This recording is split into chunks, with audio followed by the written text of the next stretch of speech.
일본은 중국과의 멸망전에서 간신히 희망의 부시를 되살렸고 베트남은 선전했지만 호주에 아깝게 패했습니다.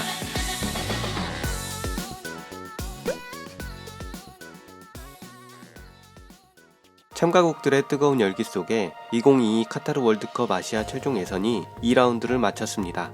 한국 시간으로 7일 밤과 8일 새벽에 열린 2022 카타르 월드컵 아시아 최종 예선 B조 2라운드 경기 중에서 우리의 관심을 끌었던 일본 대 중국전 경기의 일본 반응, 베트남 대 호주전 경기의 베트남 반응을 차례로 전해드립니다.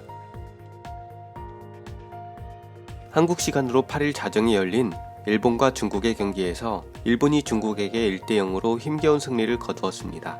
일본은 전반 40분에 터진 오사쿠 유아의 골로 중국을 잡고 승점 3점을 따내며 오만전 패배의 충격에서 분위기를 전환하는 데 성공했네요. 반면 중국은 기화 선수를 기용하고도 2연패를 당하며 수렁에 빠지게 되었습니다. 중국의 텐센트 스포츠는 중국은 아시아 최고봉과는 거리가 멀다. 일본전에서 중국은 단 한 개도 유효 슈팅을 쏘지 못했다. 어떻게 승리한다는 말인가? 호주전부터 세어보면 180분 동안이나 유효 슈팅이 제로다. 슈팅 수는 3대 18, 패스 성공률은 59% 대 84%, 그리고 점유율은 30% 대 70%이었다. 부끄럽게 짝이 없다. 호주전보다 점수차는 줄였지만 내용에서는 압도당하고 말았다. 라며 중국 대표팀의 경기력을 질타했습니다. 일본 네티즌들은 승점 3점에 안도하면서도 일본 대표팀의 경기력에는 회의적인 반응을 보이고 있습니다. 특히 모리아스 감독을 무능하다고 비난하며 사퇴시켜야 한다는 의견이 상당히 많네요. 경기 종료 후 야후 재팬의 반응입니다. 이토의 크로스로 오사쿠가 결승탄. 일본 버티는 중국을 꺾고 승점 3점 획득. 이긴 것 같지가 않네. 모리아스의 판단이 너무 늦다. 중국전에서 아무런 전술 변화가 없어. 교체를 의미있게 사용하지도 못하고 최종 예선은 힘들 듯. 오사쿠는 득점을 올렸지만 그 외에는 전혀 안 됐다. 키핑할 수 없는 것은 너무 치명적이다. 아마 후루아시나 오나이유가 공격수였다면 득점을 더 올렸을 듯. 이래저래 국가대표도 쿠보의 팀, 혼자만 차원이 다른 플레이를 하고 있었다. 이제는 쿠보를 중심으로 팀을 꾸릴 수밖에 없어. 모리아스는 가뜩이나 전술이 없으니 이대로라면 사우디나 호주를 이길 수 있을 것 같은 기분이 전혀 들지 않는다. 오사쿠 너무 질질 끌어. 80분 이후 볼 로스트가 많아서 위험했다. 역시 모리는 안 돼. 개인적으로 쿠보가 제일 좋았다. 좁은 영역에서의 세세한 기술이 다른 선수들과는 차이가 많이 났다. 여러분들이 말씀하신 것처럼 이기긴 했지만 이 내용으로 이 상대에게 1점밖에 못 얻는다. 교체도 안 된다. 폼이 떨어진 선수도 계속 보낸다. 왜 안 때리냐? 왜 안 주냐? 하는 장면이 정말 많았습니다. 이렇게 해서 앞으로 호주나 사우디를 이길 수 있을까요? 불안함 밖에 남지 않은 승리였습니다.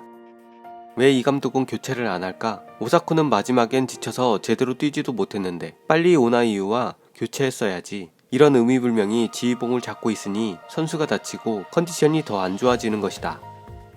이겼지만 중국을 상대로 1대0이면 합격이라고 말할 수 없죠. 이 현상을 타파하기 위해 무엇이 필요한지 모리아스 감독과 일본 축구협회의 깔끔한 결단을 바랍니다. 확실히 카마타의 폼이 나쁘다. 그런데도 오늘도 그 타이밍에 내보내다니. 이런 게 말이 되나? 중국 덕이다. 도하는 그런 카마타보다 폼이 더 안 좋은 상태였을까? 정말로 모리에 보는 눈이 없는 것은 어떻게든 해주었으면 한다. 발밑 플레이밖에 알 수 없는 오사쿠, 하라구치 정도는 이제 됐어. 중국이 이상하게 쫄아줘서 전반에 괜찮아 보였을 뿐 승리했다는 것밖에는 좋은 것이 없는 경기였어요. 솔직히 최소한의 승리라는 느낌. 물론 이기는 것이 중요한 경기라는 점에서는 좋았지만 선수 기용부터 시작해서 여전히 후반과 같은 흐름이 된 뒤에 속수무책. 중국이 너무 약했기 때문에 이길 수 있었던 것 같고 근본적인 문제의 해결책은 결국 감독을 바꾸는 수밖에 없어. 상대편 라인을 끌어낼 때는 측면으로 전개하고 싶은데 그걸 기대할 수 있는 것이 이토밖에 없다. 특히 나가토모는 상당히 둔해진 인상. 두 번째, 세 번째 골을 얻고 싶었지만 어쨌든 승점 3, 진짜 최소한이지만 일단은 다행이다.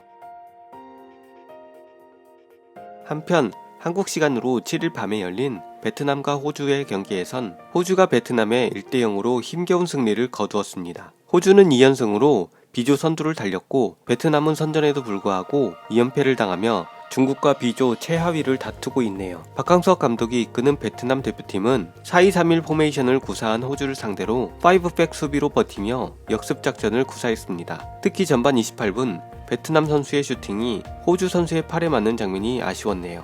VAR 판정 결과 페널티킥은 선언되지 않았지만 호주의 간담을 서늘하게 만들었죠. 호주의 아놀드 그레엄 감독은 최종 예선에선 모든 나라가 어렵지만 중국보다 베트남이 더 좋은 경기를 펼쳤고 우리를 어렵게 했다 라며 베트남의 경기력을 평가했습니다. 그럼 베트남 국민들은 이 경기에 대해 과연 어떤 반응을 보이고 있을까요? 베트남 익스프레스의 기사 내용 요약과 기사에 달린 댓글 반응입니다. 박 감독, 베트남 피지컬에서 호주에 졌다. 박 감독은 호주에 0대1로 패한 뒤 월드컵 최종예선 첫 출전이고 지금까지 상대했던 팀들은 아시아에서 탑10 안에 들어가는 팀이다. 선수들은 잘 싸워주었다. 두 팀의 수준은 크게 다르지 않았지만 체력과 체격적인 부분에서 졌다. 이런 부분을 극복하지 못했다 라고 말했다. 피파 순위가 57이나 높고 월드컵에 자주 출장한 호주를 상대로 베트남은 별로 밀리지 않았고 심지어 결정적인 기회를 만들어냈다. 기사에 달린 댓글 반응입니다. 우리 팀을 대륙 수준으로 끌어올린 박 감독님, 코칭 스태프와 전체 팀에게 깊은 경의를 표합니다. 호주도 오늘 우리 베트남의 수준에 놀랐을 것이 분명합니다. 용왕의 길에는 꽃길만 있는 것이 아닙니다. 첫 두 경기는 성공하지 못했지만 슬픈 말은 하지 마세요. 큰 바다에는 폭풍우로 가득합니다. 굳건히 노를 젓는 우리는 위험을 두려워하지 않습니다. 100만 개의 하트를 보냅니다. 당신을 사랑합니다. 멋집니다, 박 감독님. 우리 선수들에게 더 이상 바라는 것은 없습니다. 쉬면서 오만과 중국전을 준비합시다. 대륙 최고의 팀들과 싸우고 있는데 온라인 코치들은 모두 헛소리만 늘어놓고 있습니다. 경기를 보면 박 감독님의 능력을 볼 수 있고 우리가 왜 여기에 있는지 알 수 있습니다. 겨우 0대1로 졌습니다. 온라인 코치들은 비겁하게 숨어서 떠들지만 베트남과 동남아시아 전문가들은 감탄하고 있습니다. 베트남은 최선을 다해 멋진 경기를 펼쳤습니다. 비록 호주에 0대1로 졌지만 팽팽한 경기였고 베트남에게도 기회가 있었습니다. 심판이 휘슬을 불지 않아서 매우 유감입니다. 그러나 호주를 상대로 최선을 다했습니다. 대부분의 팬들이 아쉬워하듯이 호주전의 패배는 베트남의 수준이 높아졌다는 것을 보여준다. 오늘 호주는 볼 소유 면에서만 약간 더 나았을 뿐이고 다른 부분에서 두 팀은 거의 비슷했다. 베트남과 호주 모두가 좋은 기회를 만들어냈지만 호주는 기회를 살렸고 베트남은 그러지 못했다. 우리는 발전을 보이고 있으며 아직 8경기가 남아있다. 무슨 일이 있든 나는 여전히 박 감독을 사랑해. 베트남 국민들은 경기 결과에 대해 아쉽지만 잘 싸웠다. 베트남은 발전 중이다. 박항서 감독의 능력을 보여주고 있다 라는 반응이 대부분입니다. 한간에 들리던 박항서 감독 비난설은 거의 찾아볼 수가 없네요.